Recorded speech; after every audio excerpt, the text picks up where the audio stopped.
About 3 years ago, I made a video on a remote island in the Philippines answering some questions that I got asked on Instagram. Things regarding travel, content, business, life, kind of my philosophies in life. That was a few years ago. That was when I was 21 or 22 years old. I'm now fucking almost turning 25. I'm getting old, but a lot has changed. I've changed, my beliefs have changed, my goals have changed. So, as I'm on a remote island in Iran, I've decided to do the same thing. I put up on Instagram last night a quick story saying, ask me some questions, I'm gonna answer them. And here we are, guys. We got 50 or 60 questions that I'm gonna be answering. We'll explore a little bit of this island, we'll answer some questions, move to another spot, explore, and then you guys can get a bigger look into the life of travel, how I'm able to do this, why I'm doing this, what I'm doing this for, who I'm doing this for. So let's find our first little spot. Why not over here? Somewhere where we can enjoy the water. I will say this beach is super trashy. It's not the best spot to be doing it. A lot of plastic going around. Greta Thunberg would be ashamed.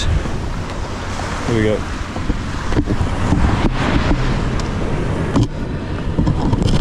Here we are. So this video is going to be super slow and raw. We're not going to cut much out. It's just going to be kind of like one take. I mean, as long as the batteries last, that's usually the main issues that I have with this camera. Which is the GoPro, by the way. This is the GoPro 12 or 13. So many people ask me that. I film on the GoPro. I always have filmed on the GoPro. I might move to the DJI though, because the overheating of batteries and a few other things is just such a pain in the ass on the GoPro. But let's make sure we're not flashing anyone out here in Iran. So the first question, what is an important life lesson you've learned through your travels that you can share with us? Yo, we're going deep. I didn't have these planned in any order. An important life lesson. I would say I've learned a lot, like traveling. And it may not just be traveling related, but just experiencing life. But I think when you're out on your own in these areas, you realize that everything in life is really just up to you. You're the only one that's gonna save you. You're the only one that can take action on things that you want. Your family, your friends, they're all gonna die. Even if you have a partner, you're gonna die or they're gonna die first. You're always gonna end up alone. So if you're not content and happy with you and yourself, then you're never gonna be content ever. If you're seeking external kind of relationships to make your life work, it's not gonna work. Like, you gotta love yourself before you can love someone else. And if you're out in this world and you're not in the right headspace, then you're gonna unfortunately fail. And especially when you solo travel and realize that every decision that you make, everything is your responsibility, that's when you realize that the most. But there are so many lessons that I've learned. I mean, this actually caught me off guard off the top of my head. That's the only one that I can think of. But travel is just the ultimate life hack to growth, because you're experiencing so many different things. You're putting yourself in so many new situations that you're constantly learning from, and you're always problem solving. If you want to get from this island to that island, you have to figure out how to get there. You have to ask the questions. You have to figure out what time the ferry leaves. You have to figure out how much it is. You have to communicate with the people. You have to make sure that you're on the right ferry. You are experiencing so many different things that it is just an infinite hack to growth. I've used this before, maybe even in the previous Q&A video, that if you're at home, like I'll just take my life in Sydney, for example, when I was younger. I'm 24 at the moment. I'm referencing maybe when I was like 18, but I'd work a full-time job. I'd eat the same breakfast. I'd drive my car down the same road to the same place where I work. I'd work for the 8 hours a day. Maybe I'd experience a few different things. I'd have different conversations, drive that same road back home, eat a very similar dinner. I'm not actually experiencing anything new. But here, when you travel, you experience literally everything. Like if you're in a new country, literally everything is a new experience for you. And you're learning off of this. So that's probably another big part of a lesson that I've learned, is how much growth there is in travel. But there's just there's so many, and that's a fucking deep question to start off with. What is the most important life lesson you've learned through your travels that you can share with us? There's so many, but we have like 80 more questions to go. What's the one thing you still don't understand about Pakistan, even if you've visited multiple times?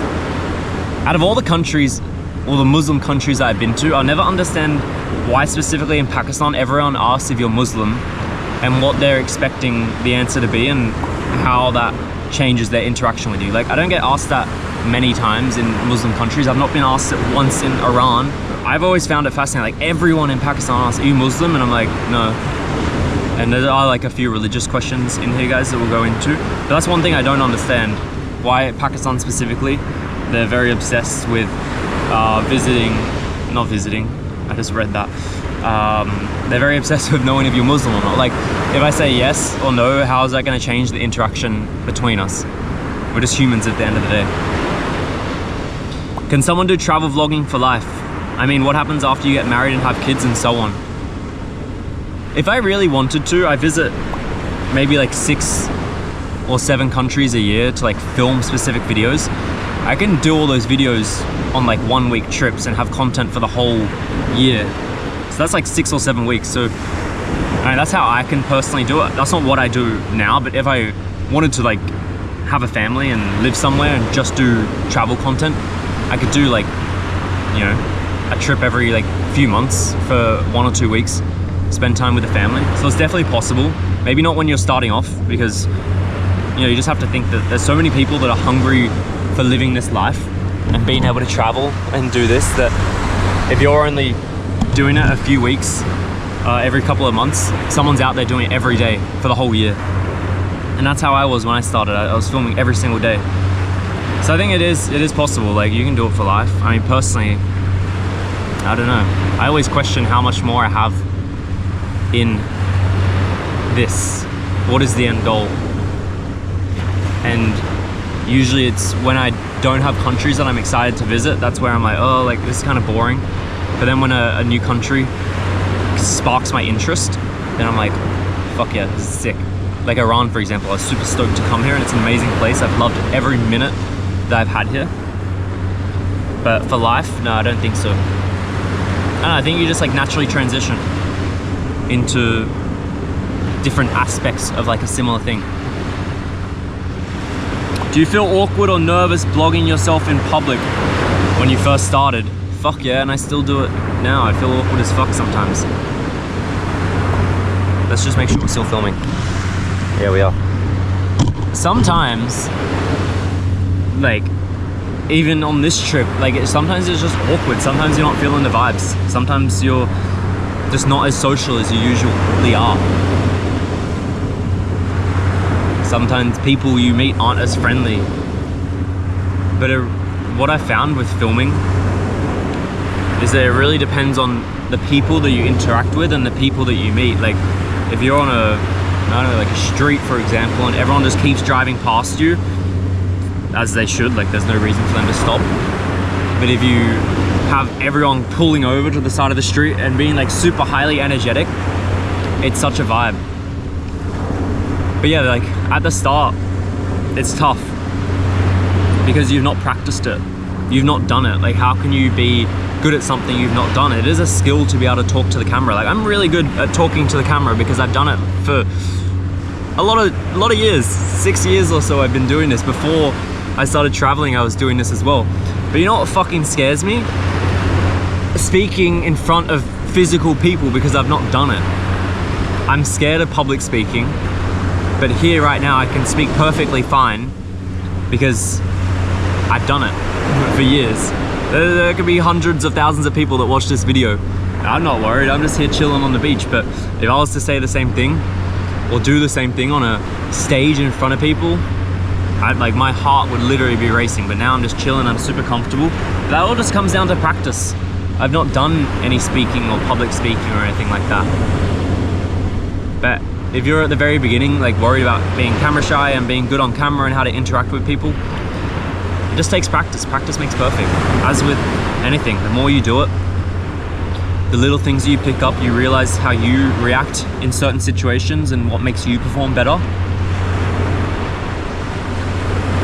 So yeah, I feel awkward even now sometimes, but I've learned little things that can help with the awkwardness and how I can get myself out of it. But I don't know, some people are just so extroverted and so just don't give a fuck, which is crazy. Like yelling on buses and just doing like crazy things to get like clips and stuff like that. And props to them to be able to do that. But personally, I would feel awkward doing that kind of stuff. But that's the beauty of the human experience, is that everyone's different. Everyone has different goals and different experiences and are willing to do different things. And ultimately, that's what has made people do well on YouTube, because, you know, so many people like want to be travel vloggers, right? But 99% of them have this mindset where they're awkward or nervous and will never make their first video. If you just make your first video in public, you're already ahead of like 99% of people in the world if you want to become a YouTuber, which is crazy. You just actually have to do it. But like, and this isn't even just YouTube or travel related, but like starting your own business or doing this, everyone has great ideas. Everybody can come up with an idea, but all of it is in the execution of the plan and actually doing it. So if you really do want to be a YouTuber or whatever it is, just fucking do it, and you're ahead of 99% of people, and then you'll learn along the way and you'll get better at it. Let's move up to the mountain. Yesterday when I came here on the island, all that was like quicksand. Someone got stuck on a bike. We had to help him out. I almost got trapped in the quicksand. But yeah, just a little context. That is mainland Iran. Over there is Keshem Island, another island here in the southern parts of Iran. And then over that way, a couple 100 kilometers, is the UAE. You can actually catch a ferry from Bandar Abbas, which is over there, to the UAE. But yeah, this is Hormuz Island, one of the most beautiful places I've been. And after I film this video, I'm gonna go and actually explore the island all of today. I feel whenever I'm on these remote islands and like in nature, I feel very inspired to make these Q&A videos and kind of chat on life. Same thing happened with the Philippines when I was there. But look at this is cool. We have so many opportunities to film. Like, one thing that no one will understand unless you create videos is specifically like when I was walking just here, I was looking just immediately at where I can put the camera and where I can sit, like looking for, maybe it was like subconscious, just looking for good spots to film. And also like lighting and stuff. But like this one's super flat, so I can chuck up the tripod here like this. Make sure we're in focus. We'll change it, put it off. Oh, this is a perfect seat, guys. A sharp rock right up the arse. Here we go. Hey, this is sick. What a vibe. If you enjoy these Q&A videos, I have 3 channels on YouTube, guys. So Travel with Luke Damant is the main YouTube channel. We have Luke Damant Vlogs, which is what you're seeing now. It's more like, it's like still GoPro videos, but I'd say it's just more like shit videos. Ones that I'm not super excited to post, but I still think are good content. And then we have the 3rd channel, which is just Luke Damant, which is a more insight into kind of life, business, how I run the business and the team behind these videos. You know, health focus, more, it's shot on like a Sony with my team member Alex, who has moved out to Bali with me. So I'd highly suggest checking out that channel. I've not promoted it at all. We're just seeing how it's going organically. I really enjoy those kinds of videos. But yeah, it's more like behind the scenes content focused, like how, like the kind of logistics behind planning trips, traveling, managing team members, softwares and stuff like that. Health focused and kind of more like philosophical. Is that even a word? Philosophical? All right, let's get these questions going. The next question is, how do you gain confidence facing the camera and deal with imposter syndrome? I literally just answered it in the previous one. Is that you just have to do it. Like, you get better at it over time. If I've already answered a question, I'm not going to elaborate on things because we have a lot of questions and I don't know how long this video already is. Share the lowest point of your life where you felt like giving up, and do share what you kept going, or what kept you going.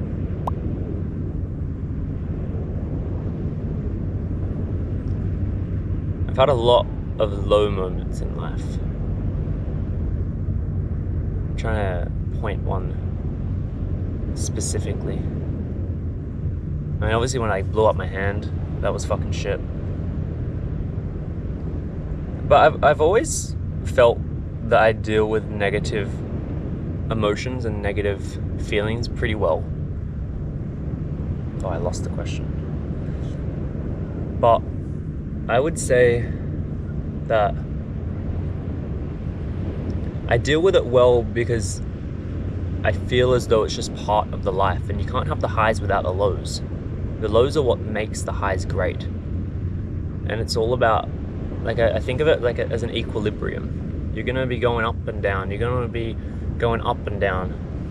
But you really want to just minimize the depth and the inclines of those ups and downs. You want to keep the equilibrium as flat as possible so that you're not super highly emotional when something amazing happens, and then when something negative happens, you're not super emotional in that sense as well. But like the lowest point in my life, like, honestly, it's been recent moments. Typically when I'm sick, like when I was in the Philippines and had dengue fever, I literally thought I was dying.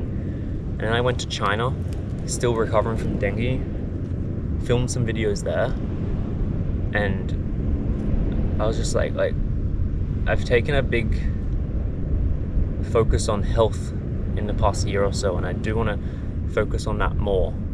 Doing activities, doing things that improve my health. But not everyone, I mean, I say that and I'm fucking smoking cigarettes here in the Middle East. So, not everyone's perfect. We all have issues, right? We're all just people at the end of the day dealing with different things.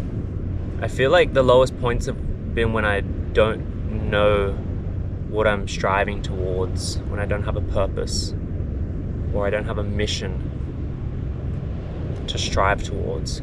For me, and I've realized that in the past year, that it's super important to have a purpose, have a mission that you're working towards, have a bigger goal and bigger ambition that you're doing. And that just works for me personally. Like, I would consider myself very, I guess, business focused or entrepreneurial, or someone that wants to be working towards something. Like, I get bored if I'm not actively working on something or a project or making growth in different aspects of life. And that's just me. Like, I don't know, a lot of my friends are very similar, and that's why we're friends. We share the same interests.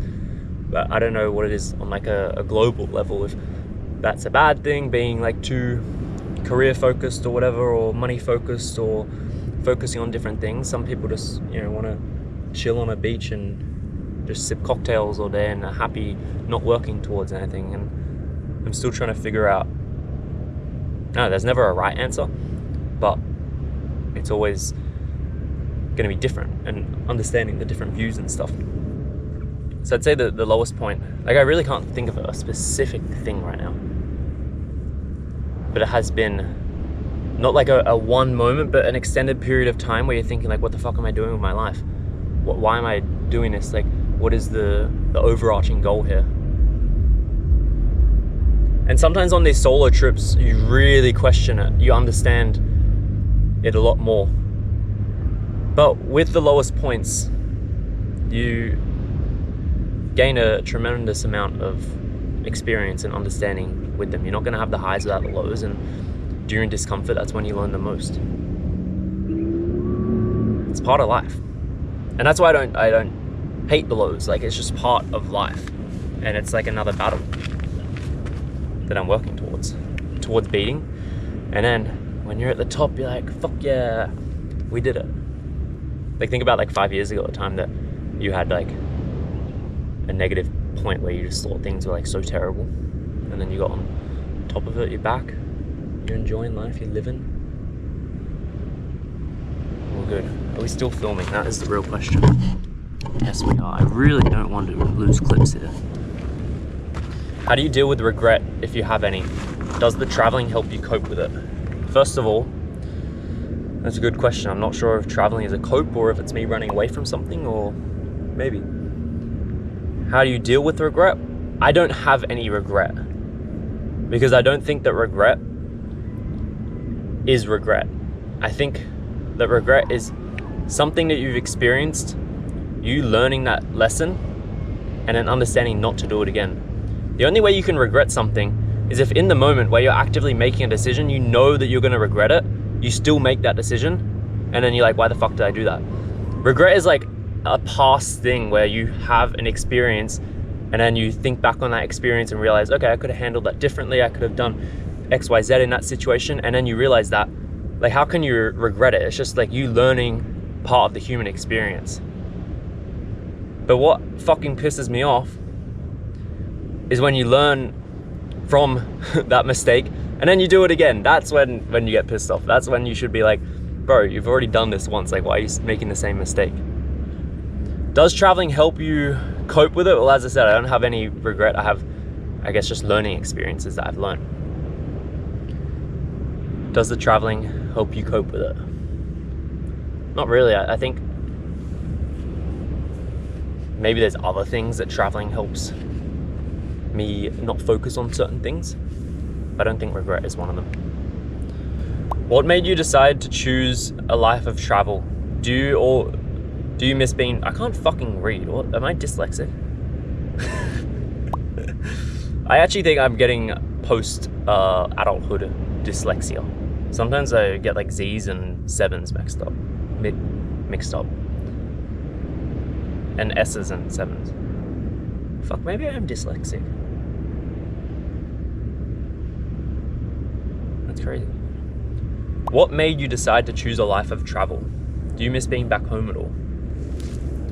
When I was like a teenager, 16 to 18 or so, I was doing a lot of exploring in Australia, or in Sydney actually. And I realized that I'd seen a lot of things in Sydney, and there was this whole world to explore, and that there were so many new experiences. And even if I was traveling to different parts of Australia, which are beautiful, I'm not gonna have the same experience because the culture is very similar, the landscapes, the food is very similar. Like, maybe if you're comparing like Sydney to, you know, Brisbane, for example, like, you're gonna have a pretty similar experience. But if you go across the world to a completely different culture, it is like 100% new experiences. So I was like, there's this whole world out there. I want to go and experience new things. Why should I be doing it in Australia? So I saved up, well, I finished school. I was making videos, also shitty vlogs in Australia at the time. And jetted off and filmed the journey. Do I miss being back home at all? Honestly, no. I have so few ties now to Australia, and I'm so, what's the right word here? Not demotivated, but so disinterested in the life there for where I'm at the moment. It just doesn't serve me as a purpose of living there. It's fucking way too expensive. Like, ridiculously expensive. The people there are nice. Like, I love Australian culture, and I obviously still have like really close friends there and family there. I love Australian culture. But you just meet different people in different parts of the world that are so much more aligned with what you want to do. And Australia is just so, you know, you go there and you get wound up into the news and into the politics and all the fucking bullshit there. It's just a much happier life traveling. And that's just for me. What I've learned a lot recently is that what works for me doesn't work for somebody else, and my opinions aren't going to be someone else's beliefs. We're all different, and we have so many unique experiences that we've had around the world. Well, not even around the world, but unique experiences in our life that they shape us to who we are. And what works for me might not work for someone else. What I say may absolutely trigger someone to existence for whatever reason it is.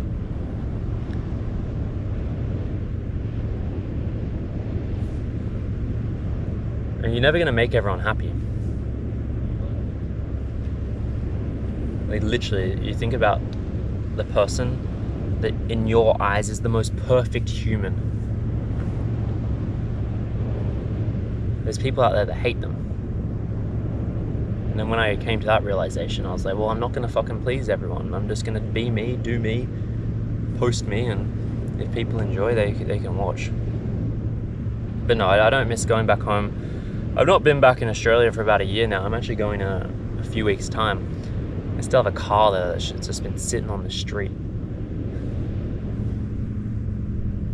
But I am worried going back, having visited Iran, having visited China, having visited Afghanistan, Myanmar, Pakistan. Since being back, I posted videos and photos with the Taliban. The older I get and the more I travel, the more I'm worried about just being caught up in a big political mess.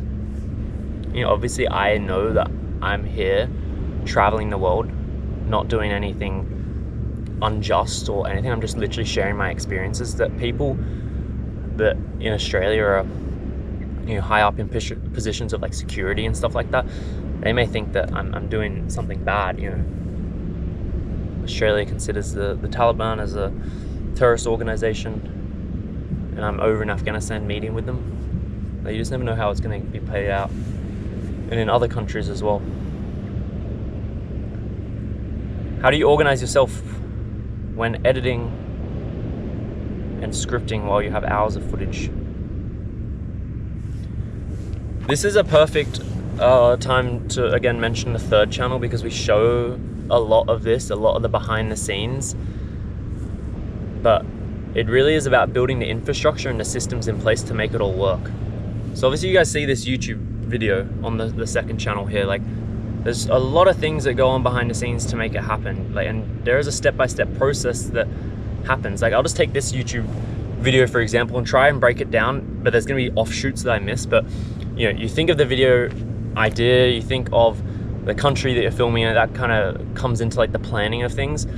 I then go and film the video. Obviously has to be a good video. You upload the footage. We then have the YouTube editor edit the video.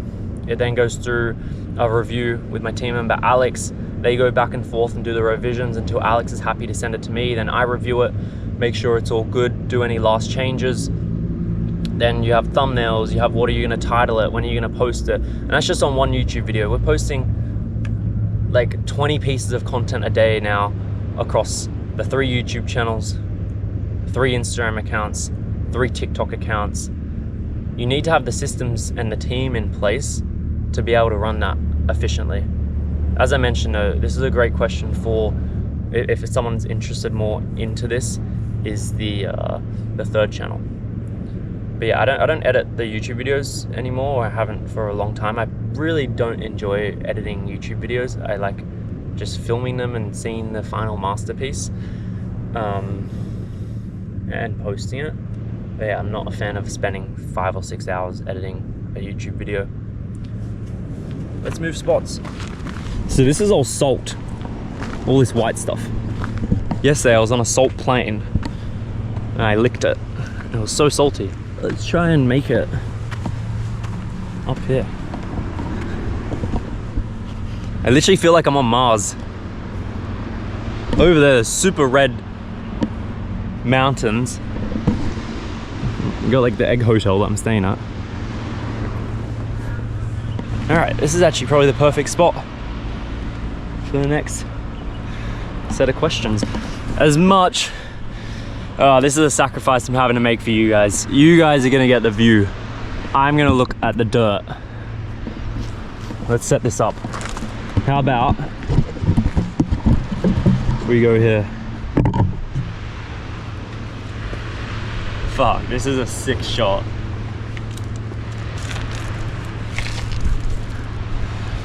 is so much more comfortable than sitting on it. Oh, this is sick. Wow. I feel just so inspired on these islands when I visit them. Just out here exploring in nature. Here in the ocean. Is traveling solo fun, or does it get boring? Or are group tours more fun? Solo traveling is nowhere near as much fun as being with friends experiencing these things. But you learn so much more solo traveling to these places because it's totally up to you. You really get into your head and question everything when you're solo traveling. You don't have anyone to communicate or speak with or share your experiences with, so everything is up in your head. But I think you have to find the perfect hybrid, and I think I found a great way of doing solo trips and benefiting from the learning experience and experiencing these things and meeting new people. And then I have the other side when I'm traveling with friends and having an amazing time. Like some of the recent trips that I've had in Cambodia and China and Philippines, like it's just been so much fun just chatting shit with your boys. Like that's just like the peak of life, the pinnacle, just sharing experiences. But I think his name is Chris McCandler, Chris McCrindle or some fucking shit, from Into the Wild. He says, happiness is never real unless shared. I think it's true to a certain extent, but I believe that like solo traveling will put you so far out of your comfort zone that you don't even know what to learn. You're experiencing so many new and different experiences that it's just an abundance of growth.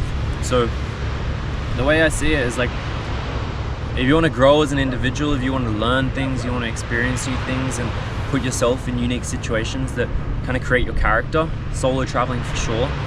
But if you want to like just have fun, like being with your friends, traveling to different places is like, you know, some of those moments like the highlights of my life in terms of like kind of entertainment value. But then you come in here solo and I have a lot of kind of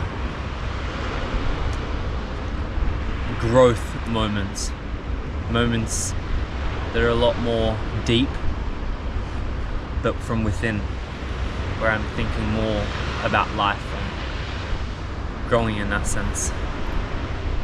What would I choose if I had to do one?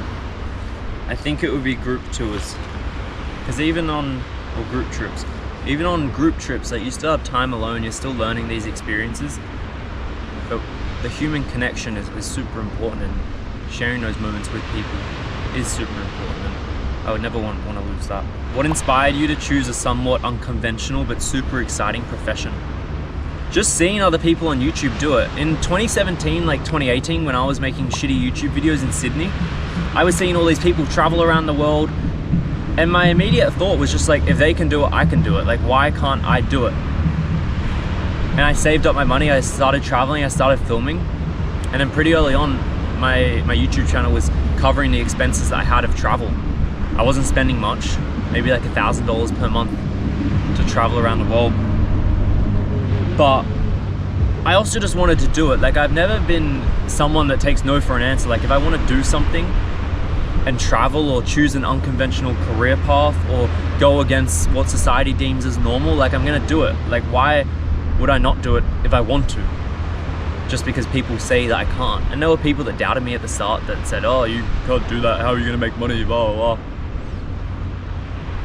It also doesn't fucking matter. Like, if you fail at this, you just go back.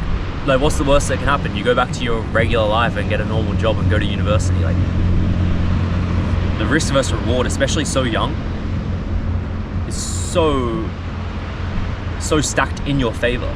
The younger you are, the less responsibilities you have, the less societal pressure you have, and the easier it is. The older you get, the more responsibilities you have. People are expecting you to get married, or where are the kids, you know, buy a home, oh, you're getting older, health issues and stuff like that. But the the main inspiring part was just seeing other people do it and just thinking to myself, why can't I do this myself? Like, why? I want to do it. What are the differences in living in Australia versus Bali as a content creator? Costs, meeting people, etc. So I spend a good portion of the year in Indonesia, in Bali.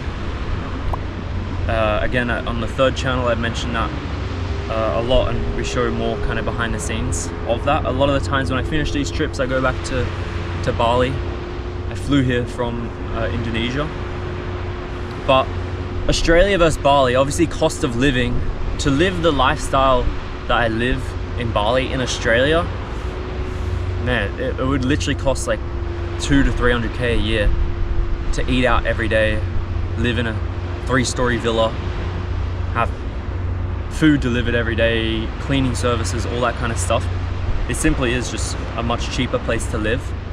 And the beauty of that is if you can earn an online income and then spend it somewhere where it's cheaper to live, then you can basically, you know, double or triple your spending power. Tim Ferriss, The 4-Hour Workweek, explains that like 20 years ago. It's a beautiful book. I'd highly recommend watching it, reading it. But also, the beauty in Bali versus Australia, for example, is that there are so many people on that island that are very similar to you. There are people that are creating content, there are people that are focused on health and fitness, there are people that are entrepreneurial, that are business, that are young, like-minded, sharing very similar philosophies. So in Australia, you know, maybe you meet like 1 or 2 people a month that you can really like build a connection with. In Bali, there's just so many people that you meet every single day that are really cool, just doing really cool stuff, because a lot of people go there for like the community aspect.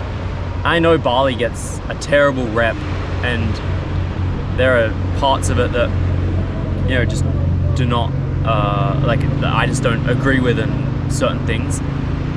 But, you know, I see maybe 10 to 20 people there, super close people that I'm super tight knit with, and we kind of stick to ourselves. We do fun activities, we don't go and do all that woo-woo stuff over there. But yeah, it's a beautiful place to be, it's a beautiful place to spend time. And I really do think that the Indonesian people are the friendliest in the world. They're always smiling, they're always very happy. And I've been to other parts of Indonesia, so it's very similar as well. But just purely from the abundance of people that you meet that are doing similar stuff and have similar interests into, I suppose, what you're doing, or I can take my example in what I'm doing of, you know, posting YouTube videos. It's a game changer. I met so many people there, it's so amazing. And the focus on health and fitness, the ease of access to healthy foods, good foods at an affordable price, it is one of the best places to live for me, where I'm at in my life right now. That may change though. I don't know where the future leads. You started adding sponsors to your videos, which is new, plus against what you used to do. In the last Q&A video, when I was in the island on the Philippines, I said that I don't do sponsors because I don't want to be a sellout and promote stuff like that. And when I started doing sponsorships, I had a few people mention that to me. And there's a few things that have changed in my opinion on that. Is that, number one, the social media industry is just changing rapidly so fast, and I believe that a genuine product that I actually use, or that I think is useful for the audience, is worth promoting. At the end of the day, this is a business for me. I make money, I spend money. I need to keep this business in profit to fund the lifestyle that I'm living. And about a year ago, I had a big issue on Facebook, which was around like 50 to 60% of the business's earnings, where for about a year I was demonetized. Facebook wasn't paying me out anything because of an error. And I realized as a business owner that it's irresponsible to have so many of my eggs in one basket, where just overnight you can lose everything on a platform. 4 million followers useless, payouts not being sent out, no longer being able to earn on the videos when we're earning X amount of dollars per month from that, no matter what. It was a really scary time, and I realized that it's irresponsible to have so much of a responsibility on one platform, and that's where I decided to diversify. I think my opinions on promoting products changed, and at the end of the day, I'm able to do this. I'm able to stay at interesting hotels with amazing views and experiencing these countries because I have money. The more money that I have from sponsorships or from YouTube, the more I can invest on better experiences. I can go to cooler places. I can do cooler things. So it actually increases, I guess, the production of the videos. It allows me to have more ease in kind of like emotional well-being, because it's like, oh, we're not fighting for, we're not staying afloat because we're able to take sponsorship money. But there are so many companies that we decline because of this. They're not a good fit. They're just things that I wouldn't use. Like everything that I promoted, I either use or would genuinely recommend to like my friends and family. I'm not promoting mobile games or crypto or anything like that. Like they're legitimate companies that I use or would genuinely recommend. So honestly, like I understand people think I'm a sellout or whatever. I'll fucking take the word sellout. If there's a product that I use that I genuinely believe in, that are willing to pay me money to promote it to my audience, I'll take that money, and I'm not ashamed to say that. It's part of the business. It doesn't impact anyone if they watch the ad or not. If it suits them, they can purchase it. If it doesn't, then that's well within their right to do so as well. I want to change locations, but I don't think you can beat this view, guys. Are we still recording? Usually when I'm filming, guys, I'm not checking if it's recording this much. Yes, we are. It's just because I can't see the face of the camera. Let's answer a few more up here. What's your biggest personal goal outside of travel and content creation? I'd say in the past year or so, the focus towards health and fitness and just overall well-being has become a lot. I saw an ant over there, a huge bullet ant, and I'm worried though. They're over there. Look at this guy. All right, you can wait, question. Look at this guy. Look at him. Look at, he's carrying a huge crumb. You're a lucky guy. You're gonna be eating good tonight. I'm hoping I'm not sat on the nest. Personal goals outside of travel and content creation. Yeah, definitely health and fitness, which I'm still balancing and still managing and figuring out exactly what I want to do. But I think this isn't the right way to set goals, because you should have a specific figure and a specific date. Smart goals, specific, measurable, actionable, relative, and something else. Put it up on screen. Smart goals. That's how you should set your goals. I'm not setting goals like that at the moment because a lot of them are not measurable, but it's just general overall well-being, having genuine connections with people, sharing relationships with people, and being just overall happy and focusing on what I'm to do in life. In the past few years, I visited a lot of countries and filmed content that I wasn't exactly happy with. It wasn't exactly what I wanted to be filming, just because I knew it would perform well, especially on Facebook. It was so easy to just make a few minute video and make $1,000 there. And I kind of got caught in the loop of, chasing that. And I think now the main goal I have is really just living my true and authentic self and being who I am and not being ashamed of that. There's so much negativity on social media. Everyone has their own opinions. Everyone is so cranky in the comments, which doesn't bother me. Everyone's entitled to that. But I'm just gonna live my authentic self. I'm gonna say my beliefs, say my opinions, and if people agree with me or not, then that's on them. They don't have to watch. But I think living my true and authentic self is a big belief that I have and a big goal that I'm working towards. And I think I'm doing a pretty good job of it. Like when you see this video, like the Q&A video, it's probably the most authentic of me as you can get.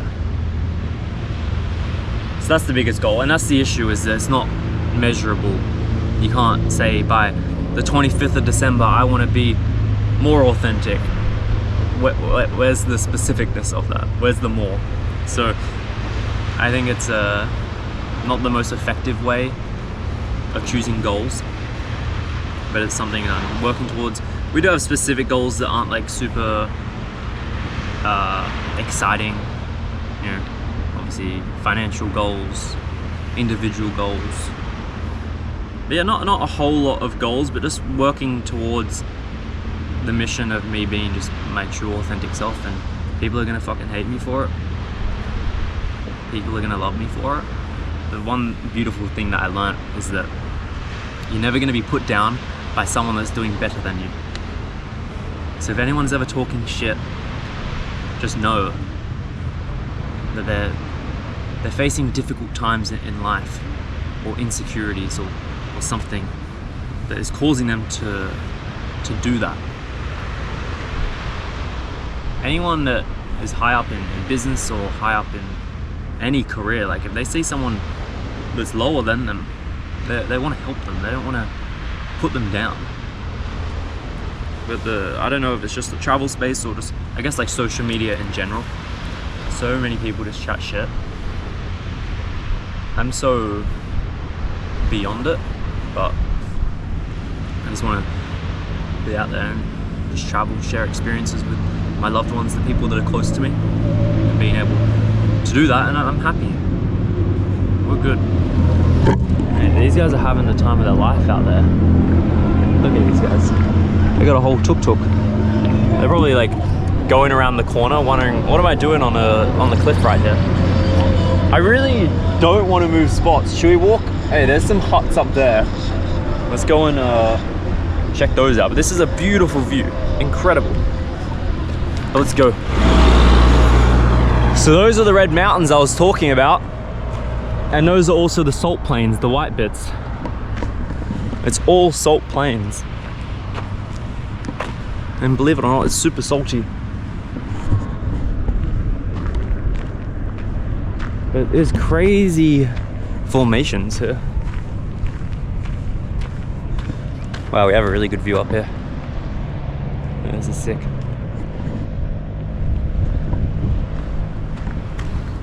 Alright, this is actually wild. I still have internet and my accommodation is over there. It's still working. That's insane. But we made it to the huts that I was talking about. Oh, I don't think anything is gonna beat that view over there. That was incredible. And I think here there's too much traffic, too much noise. It is a shame how much plastic there is here. Like, how does that even come up? It's not like it's being washed up ashore. That is just people littering, which is a shame out here. We'll answer a few questions here and then see what the vibe is. Is this made out of mud or concrete? Oh, it's concrete. That's crazy. Hey, this is just gross. Come on. What do you get up to between trips and travel? How do you spend your downtime? Again, the third channel shows a lot of this, of what it's like traveling, and then also the reset periods. But what I like to do now, and what I found is a good balance, is kind of traveling in blocks of like 2 to 4 week trips, doing these trips and then settling down for a month, being able to get into a good routine where you can go to the gym, you can eat healthy food, you can focus on more things that you're passionate about in terms of like other hobbies, and then doing like another 2 to 4 week trip kind of in blocks like that. Very early on, I was just continuously traveling, jumping between places every few days, and I got so burnt out. There was no routine, there was no way I could focus on fitness and health, and it just wasn't sustainable long term. with this new 1 month on, 1 month off system, I genuinely believe it could be done for, you know, very many years down the line. Whereas if I was constantly traveling, just jumping between places, I don't think I could last much longer. But a lot of the time it's just managing the content, managing the team, making sure content's being published, getting reviewing videos, just kind of also focusing on like the creative front. What direction do I want to go on? When I'm here in countries specifically filming, a lot of the time I'm thinking about video ideas. I'm obviously thinking about what I want to show, what I want to film. So there's not really much to kind of, or much bandwidth, I would say, to spend on, you know, reviewing videos. So a lot of it is kind of scheduled in advance. Like previously when I was settled down for a week or two, it's been actually a pretty chaotic month doing this Iran trip, so last minute. But when I'm back after this trip in Indonesia, then I'll, you know, obviously go through the content, make sure we have like the schedules out, see what content is performing well, what we want to focus on, and then the next trip, obviously planning for that, and then have everything scheduled for when I'm actually like on that next trip. But yeah, a lot more like back-end business stuff, sorting out the little bullshit of life and admin and taxes and accounting and all that, you know, garbage. Kind of just doing that, and obviously spending a lot of time with friends and family, playing sports, going to the gym, eating healthy food. That's mostly the goal when I'm not traveling. Because when I'm traveling here, like, you know, how am I gonna find a gym? How am I gonna eat healthy food? I know it's possible if I really wanted to, but the barrier entry is much more difficult. It's not as accessible as, you know, big cities or other parts of the world that I've spent time in. So yeah, mostly those things. If you could relive your first visit to one place, which would it be and why? I'd love to go back to Sri Lanka on my very first trip there as a solo individual. That'd be really interesting, being able to relive that experience when I had a camera and I set off on this journey. It was the first country I ever traveled to solo, and I was trying to make it on YouTube. It would be really interesting just to live that me again, now that it's been like 6 years later. Almost, yeah, like 6 years ago I left on that first trip and started filming these videos that you see on this YouTube channel, which is crazy.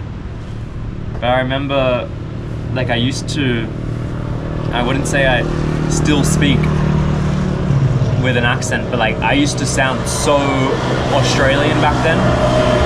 Now, having spent so much time outside of Australia and being with different nationalities, I've neutralized a fair bit. I still have that Australian twang, especially when we fucking swear like this and we speak really fast and all that shit. But back then, like, I was super bogan, like, yeah, mate. No, not like bogan, but just like Australian. So a lot has changed since then, so I'd love to relive those moments. Let's find a new spot. I fucking am not vibing with this one. Mate, everyone is exploring Hormuz. Look at them. Everyone's out and about. They're vibing. It's like maybe 9:30 or 10 a.m. I'm gonna go down into the salt plains, guys. Look how interesting some of like the formations are of these rocks. It's like it sounds like clay.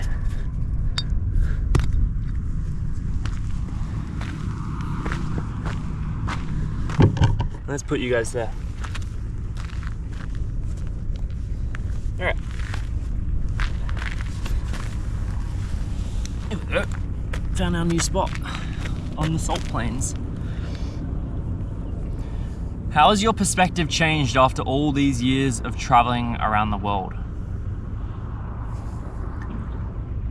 I'm not sure, somebody's laughing at me. Hey, stop laughing at me. Did I say you could laugh? No. That's right, drive away. You know, when I first started traveling at 18 and those first few years, everything was so new to me, and these experiences are so new and beautiful, but they're never gonna be as shocking as they once were when I was an 18-year-old exploring the world for the first time. Everything back then was so new and so beautiful, and I've had so many experiences that have been amazing since traveling the world, seeing the most amazing views that you can ever experience, being able to document it on YouTube, so many people following this journey, where I become a little bit desensitized to, I would say, positive experiences. It's just simply because it happens so much in my life. Like if you were to come to this island on one trip for your whole year vacation, you'd be amazed, you'd be super excited. And obviously like I'm super happy to be here and super excited. But just because I travel so much, it's not as special as someone traveling for the first time or having that 2-week vacation once a year. Like I literally came from Bali, Indonesia, where I spend majority of my time. Before that, I'd come from Philippines, China, Cambodia. I can travel whenever I want to whatever country I want. So the build-up is not as special as it used to even when I was on family trips. It's like, oh, we have a vacation in 6 months. Let's start, working towards that. And it's super exciting. You go on the vacation, you have an amazing time, and then you have the next one a year later. So just simply because I travel so much, it's kind of lost the special touch, I would say. Not to say that I'm ungrateful for being able to do this or seeing these things, but I'm just simply stating it as a reality. If you keep eating the same food, the first time it's going to be amazing, but if you just keep eating it, it's just the same experience. And not that travel is always going to be the same experience, but that's just me being completely honest. But let me add, in addition to that I still love these moments. It just isn't the same as what it was when I was 18, experiencing them for the very first time. So I think that has changed.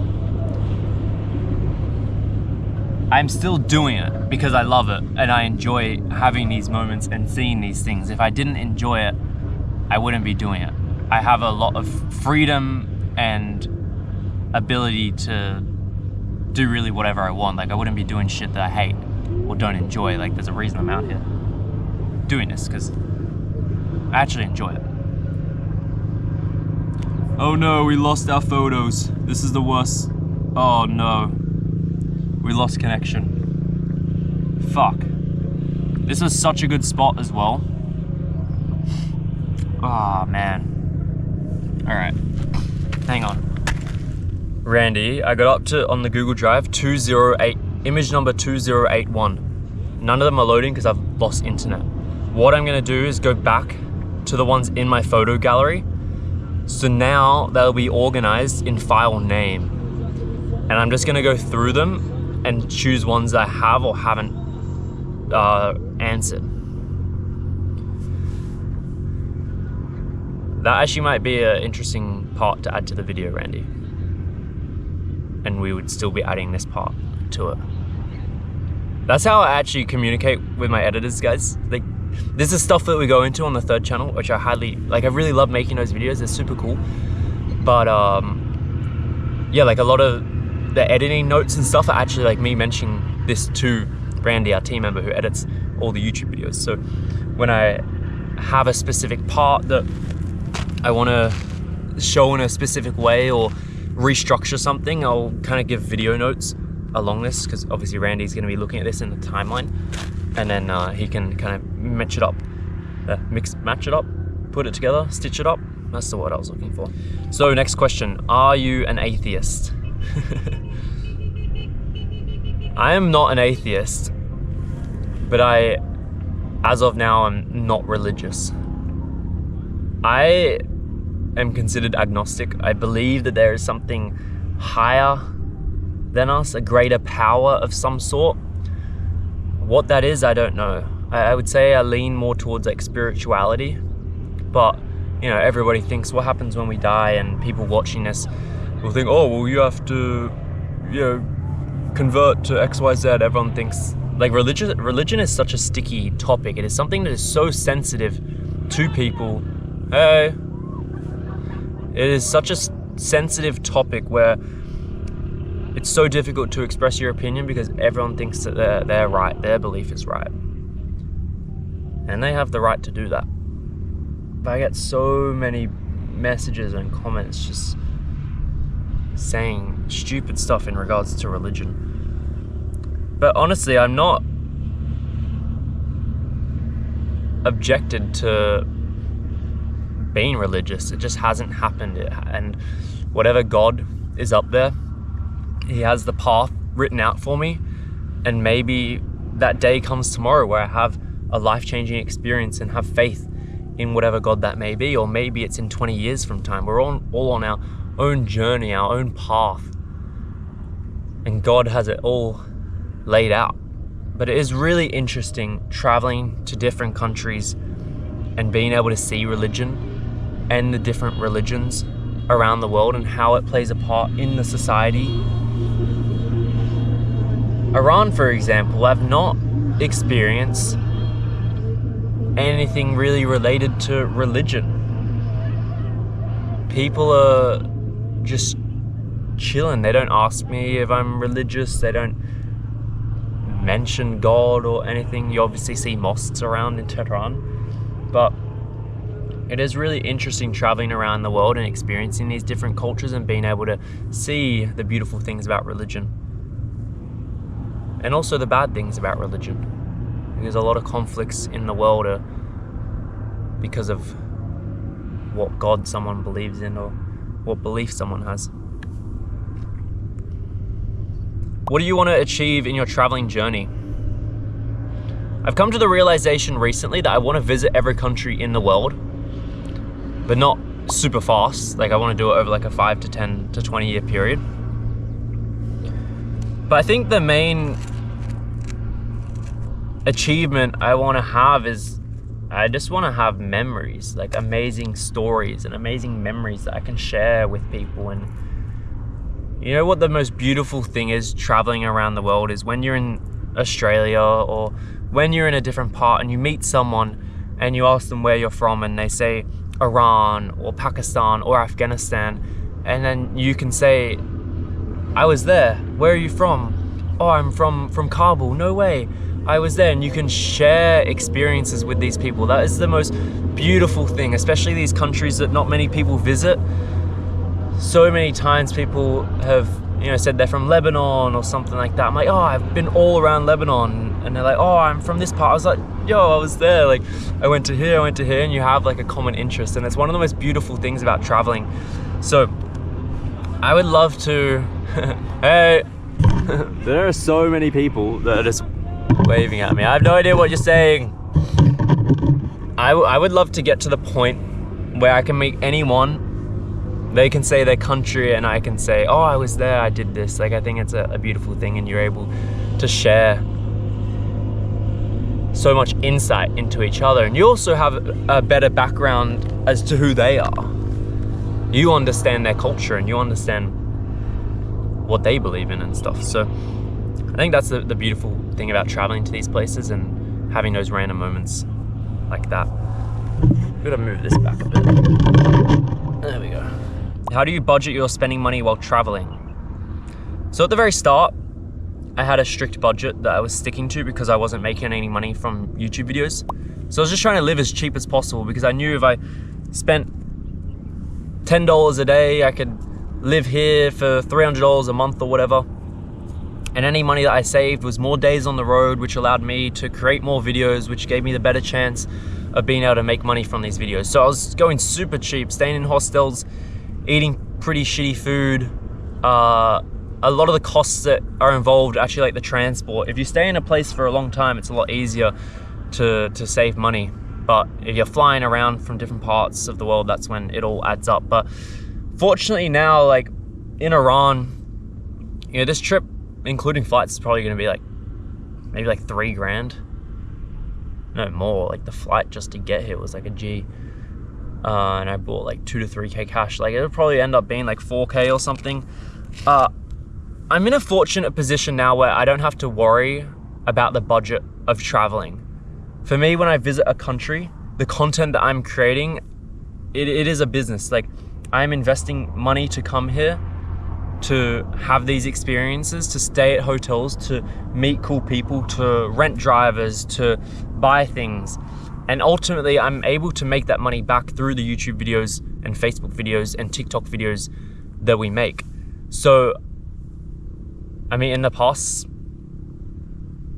like 5 years, I've not been to a country, spent money and not made that money back from the content that I've created, unless I specifically wasn't going there to create content. So I'm in a very fortunate position that I don't really have to worry about that. Now, to an extent, I can do that. Like I'm not flying private or even business or first class to any of these countries. Maybe then we'd have an issue. I'm not renting helicopters here. I don't have like VIP transport. Like I'm still traveling kind of at a reasonable level.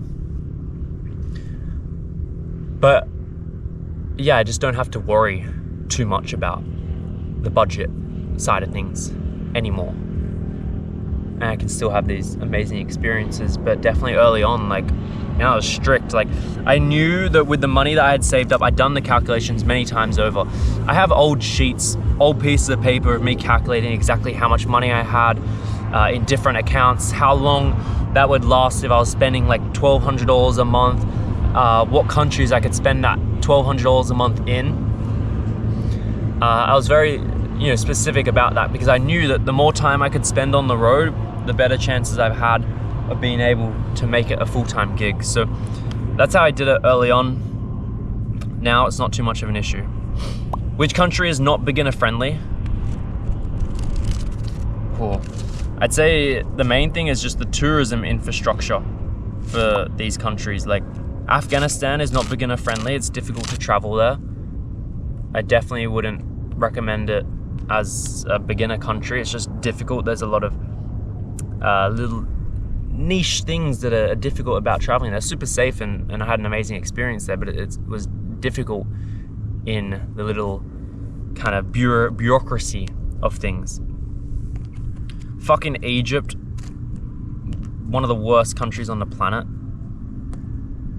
is not beginner friendly, but people go there as a beginner. Mostly it's not beginner friendly because of like the scams and just the aggressiveness of the people in Cairo, the pyramids, man. Like if you don't know how to bargain or like be stern, and you still have that mindset in your home country that everyone is kind of trying to be nice with you, you're gonna get taken advantage of there. So yeah, those are countries that are probably not beginner friendly, but should definitely visit them, because personally I didn't like it, my experience in Egypt, but I had friends there who also enjoyed their experience. But for the most part, everyone hates it. That's the general consensus. How do you earn and travel at the same time? A lot of people are not aware that this makes me money. A lot of people are saying like, how are you able to travel so much? Like, blah, blah. Like I make money from these videos and am able to sustain this as a business. I'm not sure if it's because they just simply don't have the understanding of it, or it's because it's just become so basic and common knowledge for me because I've been in it for so long and know so many people. But this is like earns me money. And the big YouTubers, like, they make good money. Like, it's not like we're getting by on like 1 or 2K a month. I post on YouTube on 3 channels. We have the Facebook page, the TikTok pages earn me money. We have sponsorships, a variety of other things as well. And fortunately, I'm in a position now where, through the past 5 years of like hard work and travel, such hard work. Through the past few years of traveling and creating content and earning money, I've been able to invest a lot of that. So I'm not too worried about kind of the earning part of things anymore. With that, obviously I have to stick to certain budgets if I was to wrap everything up now, but I'm in a very fortunate position where I don't have to worry about that too much anymore. What equipment do you have always packed when traveling? Well, this trip is the perfect example of what is absolutely necessary, because I've been doing carry-on only, and I've gotten my bag down to about 9 kilograms, 2 of which is just my laptop, another 3 or 4 is electronics and stuff. But we obviously got the camera, 6 batteries, chargers for these batteries, power bank, 2 big SSDs, a ton of micro SSDs, not SSDs, micro SDs. obviously laptop, their chargers, and a few USB-C cables and stuff like that. I'll do a little video actually at the end just showing all of that. But yeah, that's the bare minimum. I'm not sure if I could travel for like 1 or 2 months straight on this, because I left a fair bit of things back at home. And then clothes, you know, clothes can always be washed. I just travel with a pair of shoes now. Sometimes I take runners. This trip I've realized I can actually do carry-on only quite easily. For the past year or so, I've always been checking bags in just for the ease of convenience. But I've been able to do this pretty comfortably on this trip with the way that I pack things. Another question I get asked so much are, what are your marriage plans? I don't know why people are so obsessed with it. Like, how do you plan for marriage? Like, maybe if you're in a relationship, you have like an idea. But no plans for marriage yet. Inshallah, as they say. Yeah, I don't know. I think growing up, I always had the goal of definitely getting married.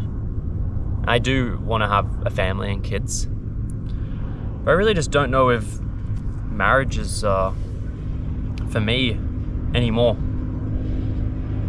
I'm going through constant changes of my life, and my beliefs are changing, so I'm not entirely sure if that's going to be the same belief that I have down the line. But all I can say that, you know, right now, if I was to get married, fuck no. How did you increase your testosterone? So one of the things on the third channel that I mentioned was we got testosterone tests. Not that this is the be all or end all, but did it like 8 months ago, and I think I was like 864 nanograms per deciliter, which is pretty high. And that was during a period of quite a lot of stress and not the best health on my body. And then did it like 2 months ago, and it increased to around 920 nanograms per deciliter.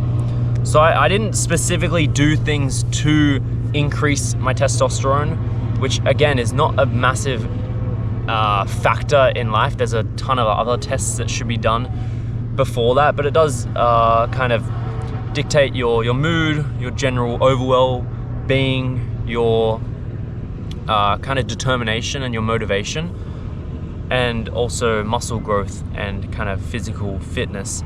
But how I increased it, I didn't specifically do anything for it. I was just generally eating healthier. I was less stressed. I was focusing on sleep, not for the testosterone, but just I want better sleep. I was eating more healthy foods, a lot of protein, a lot of single basic foods, and more sport, more activity, going to the gym a lot more. And that's how I was able to increase it to 914 or 920 nanograms per deciliter, which is quite high. I am in the peak. I'm in 24, turning 25. I am in the peak of testosterone production, so it is kind of to be expected.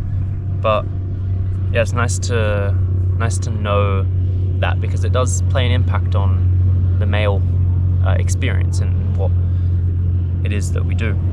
All right, we're gonna move to the next spot, guys. The next spot, yay! I was thinking that we can walk across this and, I don't know, maybe go up one of these mountains.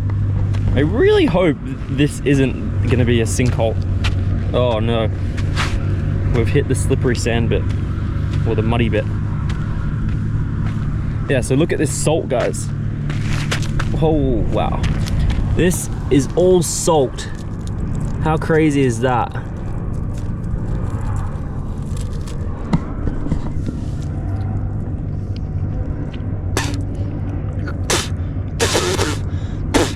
I was gonna walk all the way over there. I don't know if it's a smart idea, because I'm sinking in.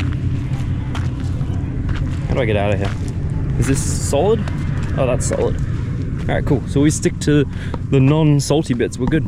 Everyone's having the time of their life out here. I just hear the tuk-tuks going crazy. They're blasting their music. People are yelling. This is a weird formation. What's going on here, buddy?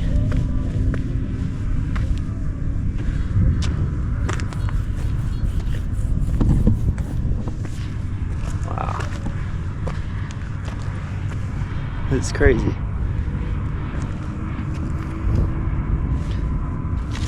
Here's our next spot in the center of the Salt Lake. Look how muddy my shoes are from that slippery place. Can I even cross my legs? I'm gonna get muddy. Okay, why do you travel? Be honest, because other tourists aren't.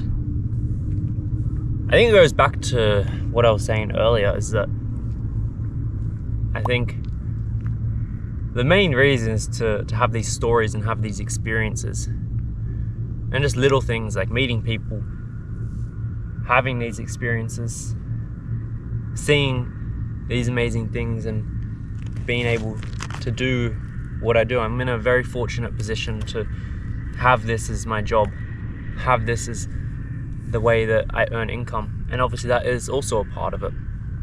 I'm able to visit these places, I'm able to see these amazing things, eat food, have cool experiences, and then make money off of it. That is a big part of it as well.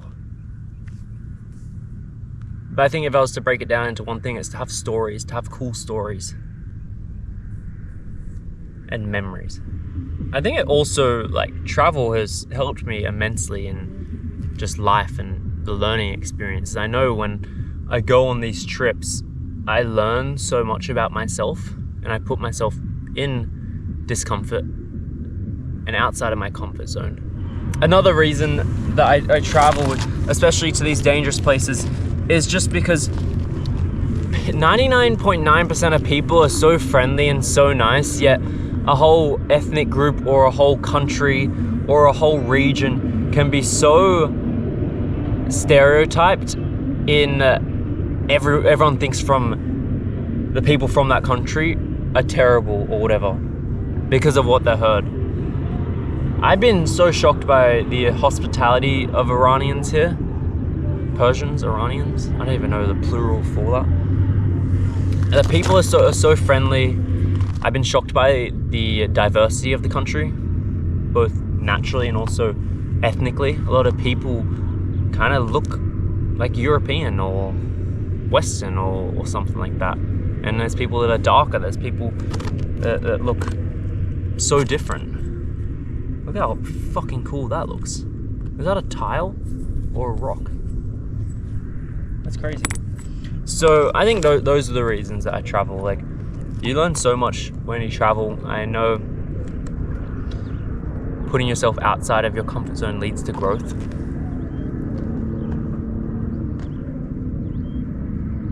And there's a few little kind of other reasons that pop up depending on the country or depending on the experience. But I think those are like kind of the core ones. I'm 19 and I don't know what I want to do in life. How can I know what I want to do? You just have to try shit until you like something. Go and travel, see if you like it. Go work a job, see if you like it. And then to the opposite of that, see what you hate. If you go work a job and you hate it, you now realize what you don't want to do for the rest of your life. Go and run, go and swim, go and play volleyball on the beach and just meet new people, just have new experiences. And the best way to do that is through travel. And then after all those experiences, you pick up little nuggets of information that make you realize what you enjoy doing, and you put the nuggets together and you figure out exactly what you actually want to do in life. But you just have to try shit. You have to go. It's like basic like data or like information. You're like running tests on yourself to figure out what you want to do. You're the common control. You have to go and experience something and see how you react on it. And then you have to take in other... Holy fucking... The tuk-tuk squad is here, guys. It's like F1. Wow. Look at him go. That's crazy. But you really just have to try shit and figure it out. And see what you enjoy. See what you don't enjoy. What kind of qualities do you look for in your future partner?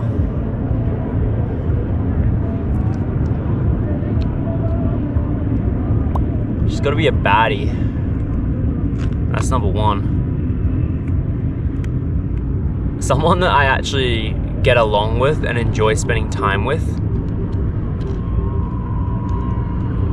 someone that it isn't a chore to be with. I think that's like obvious though, right? Like why would you want to be with someone if it's a chore kind of thing? But I think just the world, the dating world, the whole world has gotten so fucked up with relationships, and people are just allowing the most ridiculous things to happen in relationships.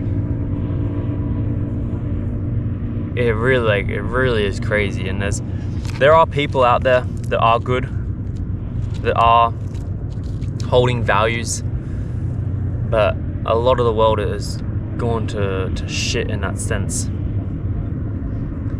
But I say, you know, obviously the basics, they have to be kind, they have to be caring. I enjoy someone that is ambitious and wants to do something and doesn't want to be average and wants to go and do stuff that is outside of the norm. Someone that's a risk taker. Someone that is funny, that we can joke around with.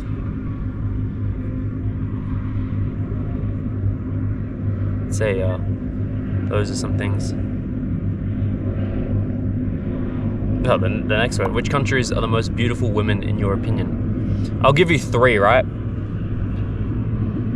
To be fair though, I've not traveled to a lot of countries. I've been in a lot of countries in Asia, but other parts of the world like South America, like I'm sure if I go there, this list will change. When I was in Cambodia, the Cambodian women surprised me a lot. They actually are very beautiful. And I will say, guys, as someone that is in Iran right now, the Iranian women, whew, there is some heat there. There is some heat. It is, I wasn't expecting it, but yeah, Persian women, wow. I'd say that. And then, I mean, I'm not super attracted to South Asians or people from like China or something like that. I found actually, like when I was visiting China, that I didn't see too many attractive women, and I went to Cambodia and saw, you know, a lot of attractive women. But I think Philippines has to be up there for sure as well, right? How do you plan and prepare for your trips? So I try and plan a little bit in advance of like the places I want to visit, kind of a rough outline of what there is to do in the city. And then typically if I'm on a trip like this here in Iran where I'm specifically filming YouTube videos, I try and plan my day around like a YouTube video, right? So I usually have like the title or like the topic of a video kind of in mind. And then it's kind of like building out like what I want to visit, how I want to show it, and that kind of thing. Now, obviously when you have boots on the ground, things will pop up. Like I wasn't planning on filming this Q&A video, but I just felt like doing it. I don't actually know what there is to do on this island, so I'm just gonna ride a motorbike and go check it out. So sometimes it's planned, sometimes it really is just the spree of the moment. I didn't know what was gonna happen yesterday when I checked into the hotel and saw all these like mud, salt lands and shit. So it's kind of half planning, half spontaneous, but it really does change based on the country or what it is. Like the Iran trip, for example, I really was craving just a solo adventure that was super open-ended and just random and just can just do what I want rather than something that's a little bit more planned out. Now, that is the issue when you're traveling with other people, is that you can't just do what you want when you want. You obviously have to take them into consideration. So being solo, it really is liberating, and being able to just do whatever you want, whenever you want. It's 10:30 a.m, maybe I'll rent a motorbike and go that way. Maybe I'll rent a motorbike and go that way. Who knows? But I get to decide based on what the vibes are and what I'm feeling. How long does it take you to edit, and how often do you do it? I absolutely hate editing and I don't do it. So as I described before, earlier, the workflow is Randy goes through and does the first cut. He's gotten really good at figuring out exactly what we need. My other team member, Alex, then kind of does the next cut, goes back and forth with him.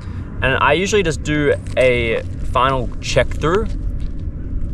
And also sometimes there's a restructure. Like sometimes there's parts of a video that I need to move around based on just the storyline and the structure of the video. That's rare now, but there have been videos in the past where we've done that. Sometimes there's voiceovers, which I have like creative control over and kind of decide what I want to say and what I want to do. Sometimes the intro is not as good, so kind of have to put that together. But I don't enjoy editing videos, and I try to do it as little as possible.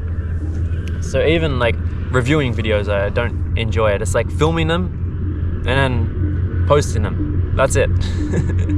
So yeah, like how often you do it? Like I very rarely edit videos. I'd say like maybe like a lot of it is reviewing. Like the third channel, for example, is me just reviewing it, taking some notes. Let's change this, let's change that, cut that out. The second channel that you're watching this on, like I don't really give a f about it. That's just like everything goes up there. And the first channel has a bit more kind of editing involved. But I'd say like, God, on any given week, like 8 hours of like checking videos or something. But then you also have to take into account all the short form content that we're posting. I check every video. It's like the 61-second videos that we post, the Facebook videos that we post, all the other short form content. So a lot of it is really just reviewing videos, not as such editing them. Have you ever gotten diarrhea from all the food you eat? Fucking every month I get diarrhea. Literally, I get sick so often. This year, as I said, I'm taking health seriously. I really need to get tests done on my stomach because I'm sure there's parasites or like tapeworm in there, because I get sick so often. What has been your scariest travel experience? Whew. There's a few. I'd say entering Afghanistan from Pakistan on the Torkham border was one of the craziest things I've ever done. People were pushing people, the guards were whipping kids, there were Afghan kids running across the border into Pakistan out of trucks. It was really crazy. And people just so like rude and just pushing people. Like this old guy was getting pushed by a Pakistan army guy. I was like, fucking dude, he's like 80 years old. He's carrying a trolley. He can barely even walk. Why are you pushing him? But that actually wasn't the scariest part. It was actually like entering the Afghan part. I didn't go through immigration. No one ever ended up stamping my passport, which caused issues when I was leaving the country. But I met a Taliban guy there where he spoke good English and he was kind of getting my details and stuff. But he wanted to go through my phone and check the photos. And I was like, fuck. I just filmed the whole border experience. I even just filmed him saying, hello, come into my office. And I had to, like, he tried to do it for like 30 minutes. Like asked multiple occasions. And I just had to like keep on like subtly distracting him. I was like, oh yeah, like, he's like, oh, let me go through your gallery. I was like, yeah, here's my guide. This is my friend. And I was able to just like kind of misdirect the conversation because it was a bit of a wake-up call. I'm not sure what would have happened if he had gone into my gallery and seen my photos, seen my dick pics and stuff. But yeah, that was probably scary. Obviously blowing up my hand sucked. Other things, I remember I had a call with my best friend back home like 2 or 3 years ago, and he was saying, like, what's the craziest thing that happened? And I'm like, oh, I'm not actually really sure, like nothing's really crazy has happened. And then I thought back, I was like, dude, literally like 3 days ago I was on a train in Iraq and a military officer pulled his gun on me, dropped the clip, and then pretended to shoot me. And I think at that moment I realized how desensitized I am to crazy situations just because I end up in them. I mean, like yeah, now it's making me recall some, like in India I had a tranny jump in the back of my tuk-tuk and grab my balls. That's happened multiple times actually. Like obviously the horse scam on Clifton Beach in Karachi, that was a terrible experience. Yeah, there's a lot that I just don't even like consider as scary. From traveling so much with an open mind, have you been drawn towards any religion? Not really. I don't think I have been impacted as much in, I guess, like converting. It's beautiful learning about different religions. One religion I'll always love though is Buddhism. I think it's a beautiful religion. I think meditation is absolutely beautiful. I think it's a very peaceful practice, But again, I've not researched a whole lot. I've not read the Bible. I've not read the Quran. I've not read the Buddhist version of that. So, there's a lot of learning to still be done. And I eventually have plans to do all that. But now, like, I think seeing it in practice in countries is a better kind of way of seeing how it actually works in society rather than the book that people operate on. But yeah, nothing really as much. Like, I grew up Christian, I was baptized and stuff like that. I don't believe in the Christianity religion. But why was I baptized? I don't even know. Like, my parents are religious. My mom's not religious. I think my dad is. I was just kind of like baptized because it was the normal thing to do, right? That's kind of crazy. What's a green flag and red flag about you? I mean, the green flag is I get to travel a lot. That's pretty cool, right? Red flag, I'm probably a difficult person to be with. I'm not even gonna lie, especially at this point in my life, like, I'm very selfish and I am choosing what's best for me. I'm not actively looking for a relationship of any sort at the moment. And I never really have. Like, the relationships I've been in the past, they just like fall into your lap when you're least expecting it. But yeah, like, I really value my personal time. I really value me being able to do what I want to do. I always find myself getting itchy feet in just jumping around, not in relationships, but just in general. Like, oh, I'm bored of this place, let me go here. Oh, I'm bored of this place, let me go here. And that's the beauty of freedom in having that and being able to do that, and what I've established as being able to do that. But, for some people in a relationship, that just may not work. Just, all right, well, I'm hopping on a flight in 2 days' time. I'm going to Iran for 2 weeks. See you later.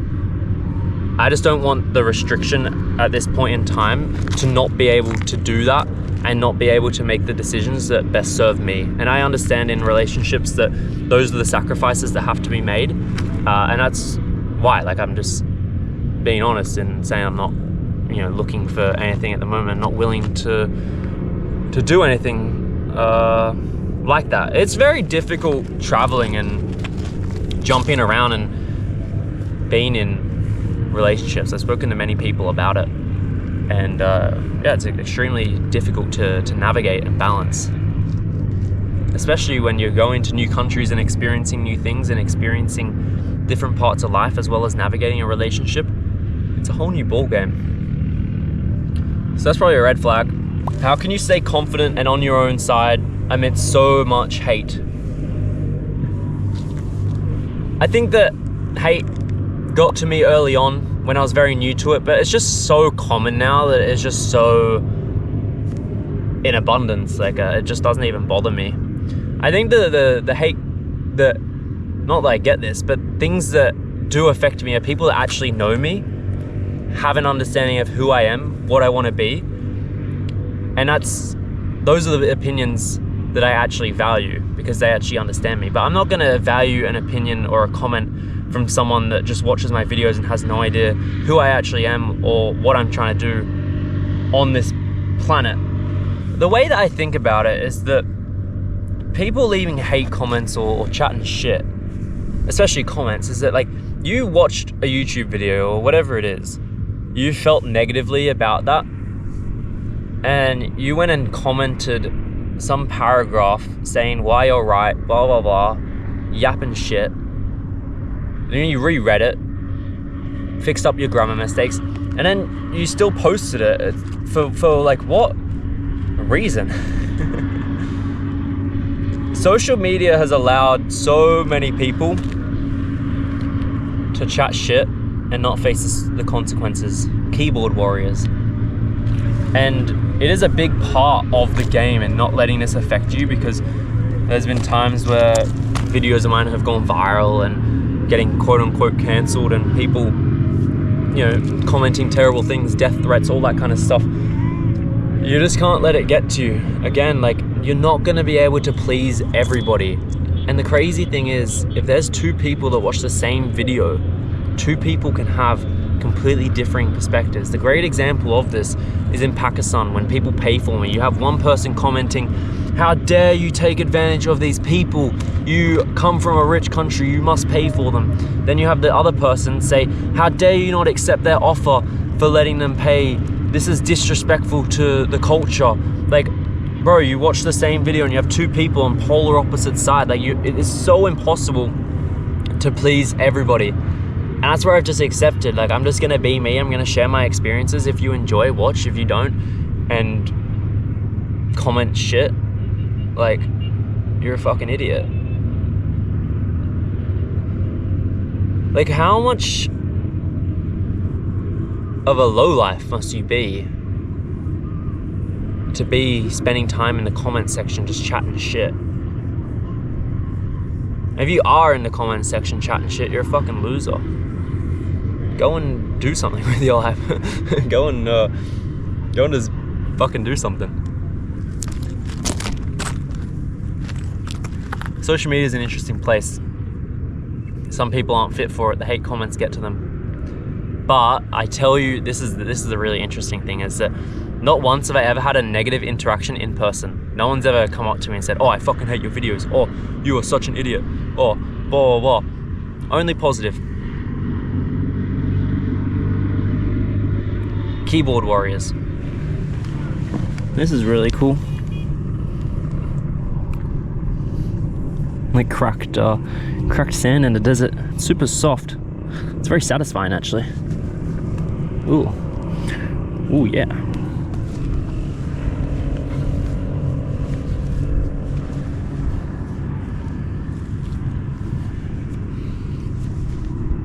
Hello. I realized I didn't actually really answer the question. I just chatted shit on the haters. How do I actually stay confident amidst the hate? Just realizing that you're not going to be able to please everybody. No one's going to be happy. Everyone's got their own opinions and own beliefs in that, for whatever reason, based on their human experience and what they've experienced in life. But it's just a part of it. You're never going to be able to make everyone happy. So even if you change for people, even if you present yourself as a way to please people, there's going to be people that hate that, and you're back at square one, where not only are you not being your authentic self, but you're also still getting hate comments. So that's the way to think about it. You're never going to please everybody. Only care of the opinions of those that truly matter to you, that actually know who you are, and not random people on the internet. People have to understand that these videos, this video might be an hour or two long, which is actually pretty long. There's 24 hours in a day. I don't film every day. This is such a small glimpse of my life and what I actually see. And also, with that being said, like these I show like the highlights, like me traveling, seeing all these amazing places, seeing all these amazing things.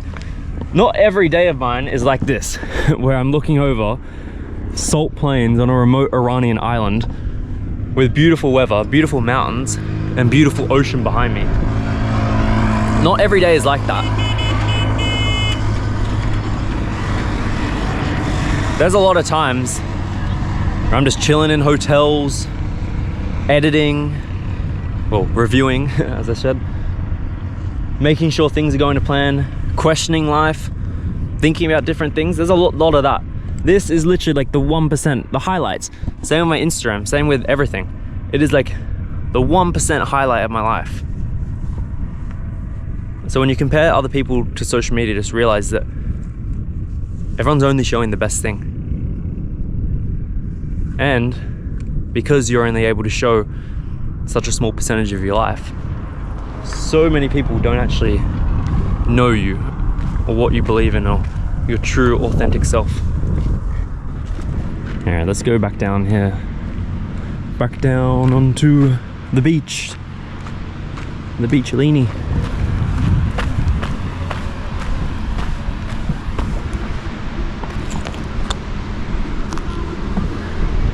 Is this safe? What's under there? Oh, fucking nothing. This is like a overhang. Should not be standing on that. Is it? Oh my goodness, that actually could have been bad. Ooh. This rock is like super sharp. Man, it's such a shame how much litter there is around. This is crazy. Come on. Not that I'm gonna do anything about it, but at least I mentioned it, and at least I'm not littering. Alright, let's go to this spot. Perfect seating rock. There. Alright, next, we'll do a couple more questions, guys. I'm gonna film the next video exploring all of this. What's the best question you've ever been asked?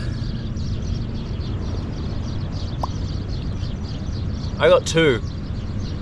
One's actually answering this question, one is a sick joke.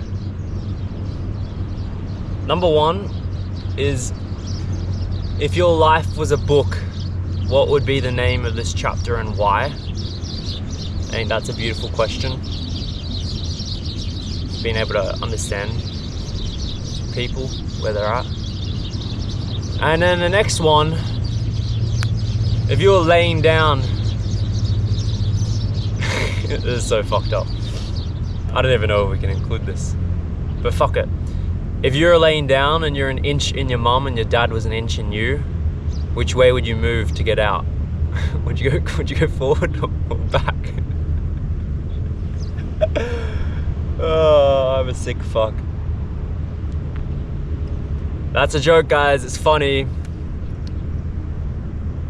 I am just an average human who likes to make funny jokes.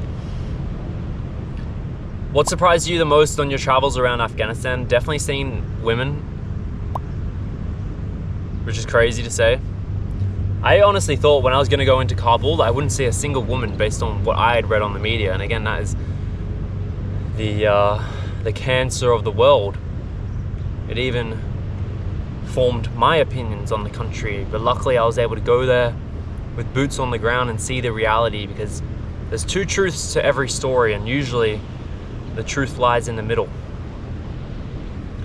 But yeah, even in Herat, seeing literally more women than men on the streets. Kabul, seeing so many women out, that surprised me the most. Will you come back to Myanmar? Unfortunately not. I talk too much shit on the junta there that I don't think I'll ever be able to return unless they get out of power. So I'm pretty sure if I arrive, I'd get arrested and probably put in a detention camp, maybe put to slave labor or fighting the resistance. So no, unfortunately not. Beautiful country. That's why when I went there, I went for like 2.5 to 3 weeks. I wanted to see all the country because I knew that I probably wasn't going to be allowed back after. Do you think a companion/partner is necessary to spend life? I don't think so. I think there's people that are perfectly happy by themselves. Personally, I don't think I want that. I think I do want to be able to have kids and have grandchildren and get old and fucking shit my pants and they get to wipe it for me.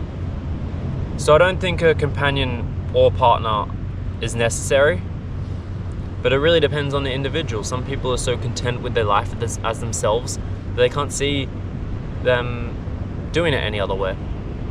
Some people are so needing of a partner where it's almost a more difficult part of their life. But again, I think it all comes down to being happy within yourself. When you are with a partner or with someone, you guys should be individuals. You should be content and happy with you guys as individuals. And then when you form this relationship together, you become a powerhouse. But you still remain those individuals that you entered into the relationship as. That's an important thing, is that you don't want to intertwine too much. You still want to keep your individual life, but then when you come together, you're an unstoppable powerhouse. Does traveling ever get too burdensome?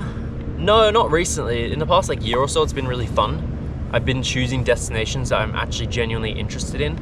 I'd say maybe the previous years, it got a bit too businessy and too view focused and money focused, where I knew that if I went to a specific place and filmed a specific video, that it would be a good return on my investment. So now I am much more focused on visiting new places, having new experiences, sharing these moments with friends, and I don't really travel unless I actually want to, which is the beauty of it. Have you ever thought about opening your travel company and doing excursions? I get offered this so many times from different companies doing like group trips, and I'll just be completely honest, guys. There's very few people in this world that I can travel with, because I would much prefer having a close knit group of people where everyone is so close and you can joke around and you have such good chemistry, than doing a big group trip with like 10 to 15 people with people that you probably don't get along with. Unless there was a big vetting process honestly, I probably wouldn't travel with someone on a trip unless I'd met them before. Like, there's literally no way I would just meet a random person to travel with. It's just not the way that I do things. Like, I hate small talk, I hate forced relationships, I hate forced friendships. I want to be with people that I can be myself around, chill with, say stupid shit, just fucking have a good time. And honestly, like, I'll be completely honest, if I was to like book a trip, which we get tons of offers for, like, there's like good money to make in these group trips, but I honestly just would probably dread the whole experience. You know, especially like 10 days. By like 7 or 8 days, you're like, fuck, I want to just go on the beach, and you know, now what's the time? It's like 11 o'clock. I just want to do whatever I want. But then you have to facilitate the trip. Like, for me, it's just simply not worth it. I don't need the money. I don't need to meet new people. I have so many beautiful people in my life already. I much prefer organizing trips with them than group trips with other random. But that's just my personal opinion. People do run successful group trips and have amazing times, and they're doing it very successfully. So yeah, it's just a difference in what we want, right? How do you cope with being alone on all these trips? Are you not scared?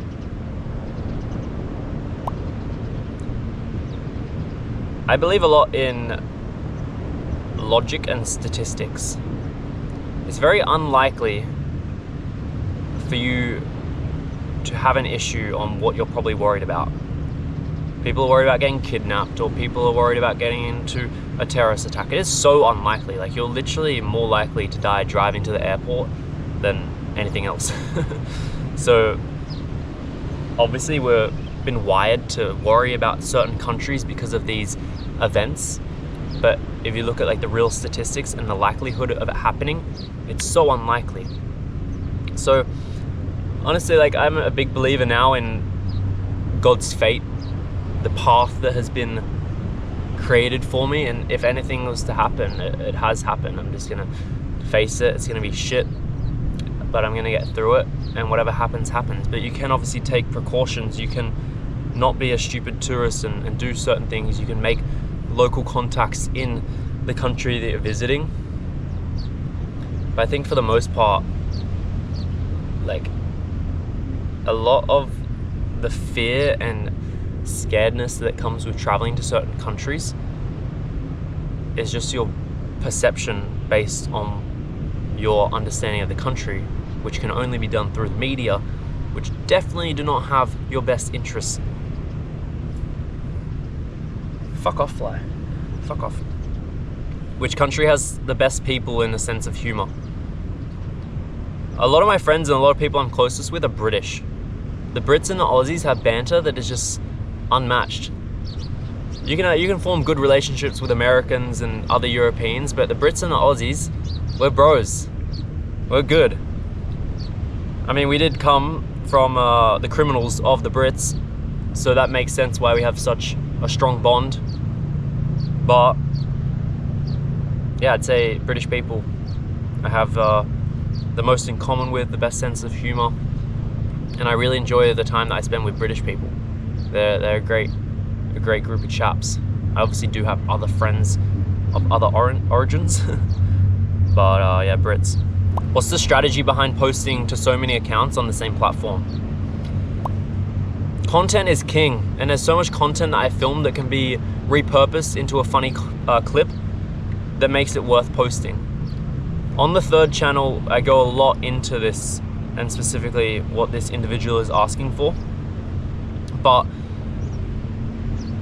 the different types of content, like for example, well, the YouTube channels is pretty easily structured out for me. We have the main channel, which are videos that I believe are good. We have the second channel, which videos are still good, but just not like main channel worthy. And then the third channel is a completely different style. It's like health, business focused kind of life, more cinematic. So those are pretty easy to differentiate. Then on the Instagram side of things, the third channel YouTube videos are kind of like clipped down into motivational kind of quotes and stuff. That's on a separate account. And then the other things are added on to my second Instagram and then also on TikTok. It is fucking confusing, not gonna lie. But that's why the third channel I'm allowed to like actually show it on my computer and everything. It's a lot easier. But the more content that you post, as long as it's good content, the more likely it is to go viral and get views. I do believe the content that we're posting is good content. And in terms of like different accounts on the same platform, it's just because they're a different style of content. People that are watching my first channel on YouTube are typically not going to be interested in the third channel. It's like a whole different niche. So you're going to kind of like figure out your ideal person, the ideal character, the ideal viewer that you're trying to get to watch your videos. And if they're too different, you have to separate the channels. What's the biggest challenge of being a vlogger? I'd say something that I'm facing immense difficulties with now is getting itchy feet. When I settle down for a month, I want to travel. When I travel, I want to settle down. It's like the grass is greener on the other side. I want the opposite. Although with that being said now, I'm really enjoying this trip. It doesn't happen always, but it's something I battled with like 5 or 6 years. A lot of people that I've been speaking with in the industry also face that. It's like, you know, when you settle down, you want to travel. When you're traveling, you just want routine. It's just, it's the classic case of grass is greener on the other side. Especially when you're fucking literally going to the other side, off, on. So that's difficult. I'd say also just routine and health is so difficult to focus on when you're traveling. When you're experiencing new things, your routine is changing so much. It's so difficult to eat healthy. It's so difficult to focus on health. And that's why for like the past few years, up until like spending a majority of time in Bali, my health and fitness was just absolutely shocking. Did trips contribute to your personal development? If yes, which trip changed you most? As I said, travel is the ultimate personal development. It will show you things that you didn't even know exist. It will take you into the depths of darkness that only you can get out of, especially when you're solo traveling. That's how, like, it's so like cliche, but like a gap year or whatever, like you learn so much in a fucking gap year straight out of school. It forms the whole existence. For the first time, you're responsible for everything. You're the one that decides what you want to do. Mummy and daddy aren't there to support you. You have to go and eat and figure out where you're eating. You have to figure out the next trips. You have to finance and budget. You have to do everything. It's the ultimate life hack of personal development. But I mean, the trip that changed me the most, I'd say there would be two. Number one, obviously the first trip that I did when I first left as an 18-year-old. That was just absolutely huge. I've learned so much. I look back on that and see just a shell of an individual back then to what I am now and what I've learned now. And then the second trip was probably the trip during COVID in early 2021. I left Australia knowing that I was not going to be allowed to come back into the country. I risked it and I took the chance, and it paid off. Very few people were creating travel content because it was so difficult to travel, and everyone wanted to travel. So it was like a complete opposite of supply and demand. So much demand and so little supply. So that really boosted me. I'd already like established like 100K on YouTube or whatever, but during that time I focused on the other platforms like Facebook and TikTok, and still posted on the YouTube videos. And yeah, that was like where it took a huge turn. The years before that, I was making money that were like, you know, covering my expenses and having like a little bit money left over.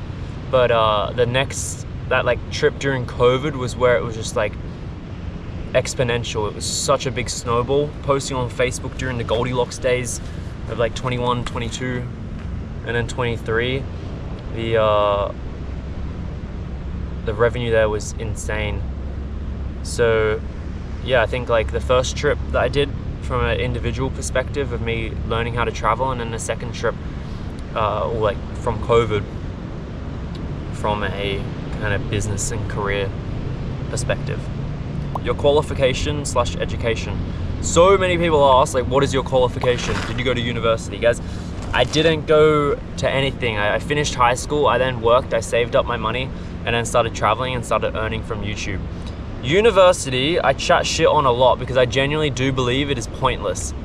As an entrepreneur, as someone that is focused on business, I think there are way better ways to learn about the real fundamentals of business than sitting in a classroom for 4 years, looking at an old professor that hasn't actually ran any businesses and learning from him. I think the best way out of high school to do it is try new shit, figure out what you want to do. Once you have direction on what you want to do, find someone that's 3, 4, 5 steps ahead of you and learn from them. And niche down into like learning the exact specifics. Like if you know, like I'm trying to think what degree would be best for like a travel vlogger, right? Maybe international relations, maybe marketing, maybe film school or something like that. But they're so broad. You need to learn from someone that's like a travel vlogger that's already been doing it. They're the ones that can tell you the specifics of like each platform. You're not going to learn that kind of stuff in all those degrees that I just mentioned. So I'm not a fan of university unless it's a very specific career that you need, like being a lawyer, a doctor, all of that, like engineering, that kind of stuff where you need legitimate qualifications. But if you're studying marketing, business, fucking arts, you're wasting your money. In Australia, there are so many people that have made it and also failed by not going to university, but it's going to be up to individual interpretation. So you make the decision. But hey, I didn't go to university and I'm on an Iran island living the life. So what would you rather do? Probably go to university. How did you and Dale Phillip meet? My good friend Dale.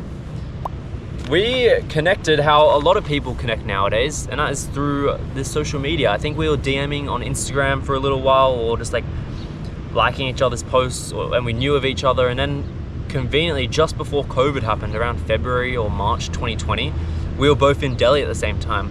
So we linked up, ate some momos, and then we just kept in touch since. Then traveled throughout COVID in 2021. We were in Dubai a lot, Istanbul. We just happened to be crossing paths a lot, and we developed a friendship there. So yeah, that's how we met. He's a character, he's a great guy. And yeah, unfortunately, I don't think I filmed too many videos on my channel with him, maybe on Facebook and stuff, but there's a fair few on YouTube of us, on his channel, of us together.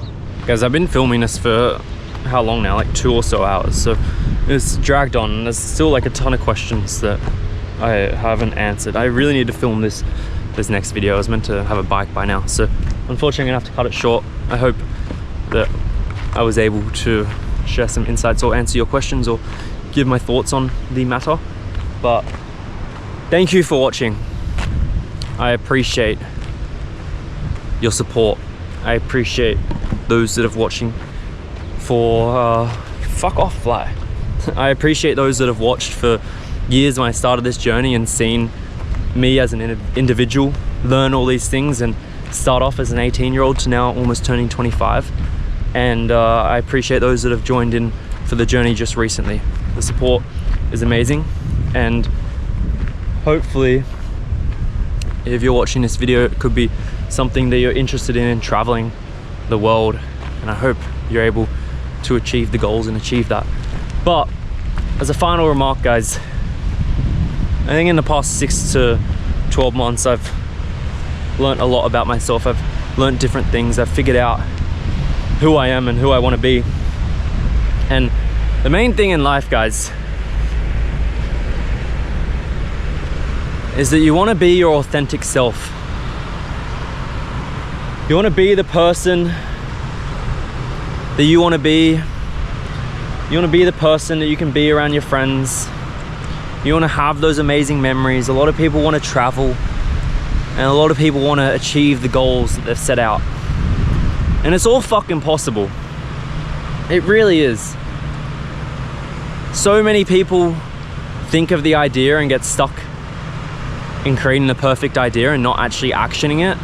But if you want to be a travel vlogger, just fucking do it. If you want to, whatever it is, be a sumo wrestler or something, do it. But I think the final comment that I'll say is that I still face issues. I still face difficulties in life. And I've realized recently that you're never gonna have it figured out. You think that when you hit a certain amount of income, or when you hit this goal or that goal, everything's gonna be content. But the next issue pops up. You're never gonna have it figured out in life. You're never gonna know exactly what to do. We're always constantly changing. The goalposts are constantly moving. But it's the ability to adapt to that and do the right thing in the moment that makes this beautiful world as beautiful as it is. I truly appreciate the support. Thank you for watching, whether it's this video is the first time or whether it's not, but I wish you all the best. Mwah! Mwah! Much love. Ugh, it's fucking gross.